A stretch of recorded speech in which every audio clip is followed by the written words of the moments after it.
बात अलग है, मसलक अलग है, लेकिन हक सिर्फ एक होता है। सवाल ये है, कौन है उस पर? हर तरफ से आवाज आती है, हम हक पर हैं, लेकिन एक मुसलमान के रूप में जिसे सिर्फ सच चाहिए, क्या आपने कभी दिल से सोचा रसूलुल्लाह सल्लल्लाहु अलैहि वसल्लम का असली रास्ता कौन सा था? क्या अल्लाह ने हिदायत सबके लिए एक सी नहीं बनाई? तो फिर इतने फिरके, इतनी उलझन? आज हम सिर्फ जज्बात नहीं बल्कि इल्म, दलील और इंसाफ से समझेंगे, क्या अहले सुन्नत वल जमात हक पर है? और अगर हाँ, तो क्यों? ना मैं मशहूर हूं ना जरूरी, पर जो कहने आया हूं वो हक है। यह है इस्लामिक IQ, जहां सोच और साइंस एक दूसरे से मिलते हैं।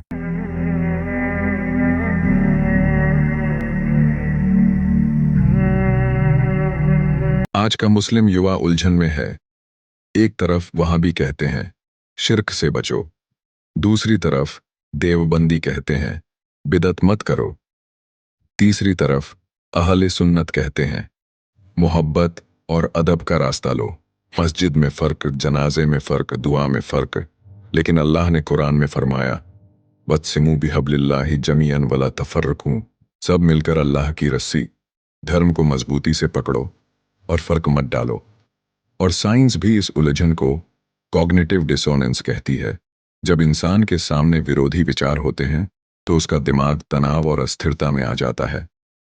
उस वक्त इंसान या तो उलझन में जीता है या फिर सच खोजता है। आज का युवा उसी मोड़ पर है, उलझन में लेकिन सच का भूखा। तो फिर ये अलग क्यों? हक तो सिर्फ एक ही हो सकता है।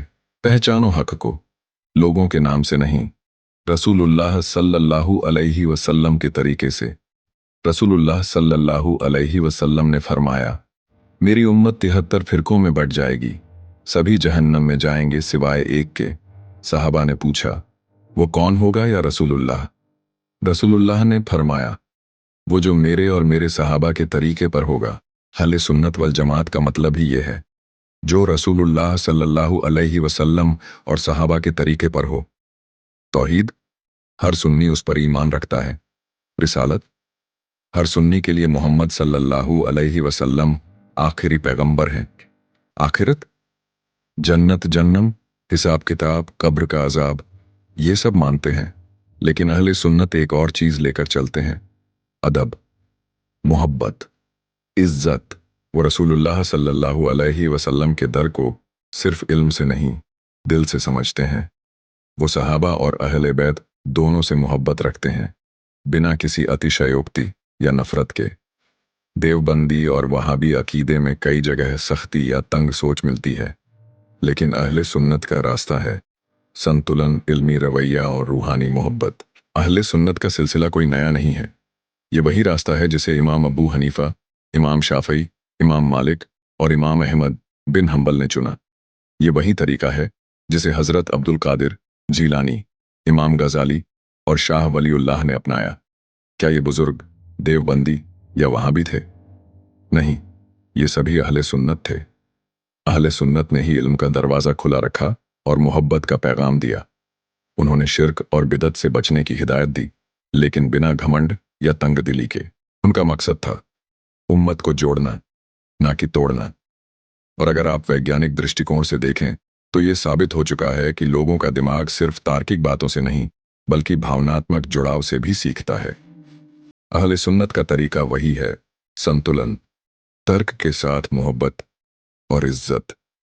ये तरीका इंसान के दिल और दिमाग दोनों को छूता है। हक सिर्फ एक होता है, और हक वही है जो कुरान और सुन्नत के अनुसार हो, जो रास्ता रसूलुल्लाह सल्लल्लाहु अलैहि वसल्लम और सहाबा का हो, जो लोगों को मोहब्बत, एकता और हिदायत की तरफ ले जाए, नफरत, तंग दिली और फरकस की तरफ नहीं। अहले सुन्नत वल जमात इसी रास्ते पर है, लेकिन याद रखो, अच्छे व्यवहार, अदब और इल्म से दूसरों को समझाओ, नफरत से नहीं। अगर आप अब भी उलझन में हैं तो एक और सोचने लायक सवाल है, सपने क्यों आते हैं? क्या वो अल्लाह की तरफ से हिदायत होती है? क्या वो किसी और दुनिया का संदेश होता है? देखिए अगला वीडियो, सपने क्यों आते हैं, इस्लामी व्याख्या। शायद आपको हक़ का जवाब वहां भी मिले।